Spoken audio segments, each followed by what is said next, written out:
The Spanish flu virus was first confirmed in New York City in August of 1918. New York City alone recorded approximately 30,000 deaths from the pandemic between September of 1918 and February of 1919. In October of 1918, New York State Commissioner of Health ordered a statewide quarantine that included closing schools, churches, and theaters.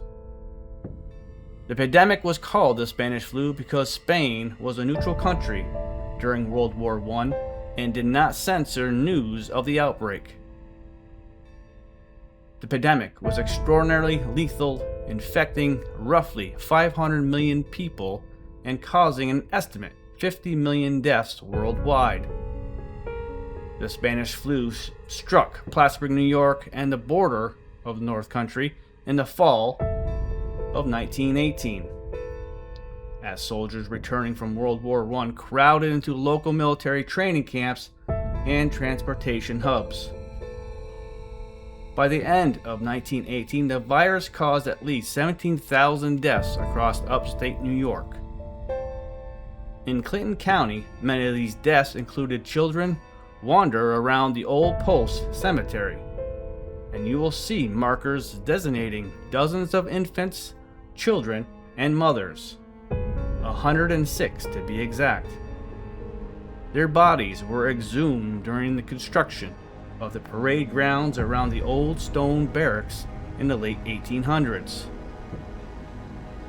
Most of these soldiers fought in the War of 1812, in which Plattsburgh played a significant military role because of its strategic location on Lake Champlain. Here at the Old Post Cemetery, 137 U.S. soldiers and sailors rest in this mass graveyard, their identities externally unknown. So we now go here to the Old Post Cemetery to investigate and see if any spirits would like to tell us a story on what they have experienced and who they are.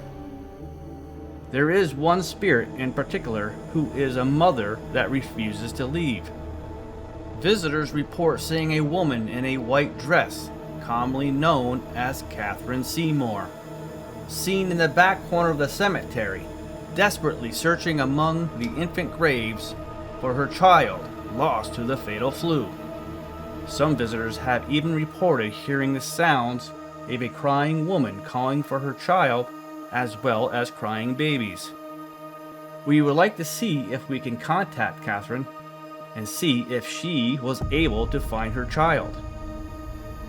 If she hasn't, then we would like to help her in finding her child and contacting both of them back together again. Stay tuned to find out what happens and what we find. As always, keep your spirits high. We are Portal Spirits Rising.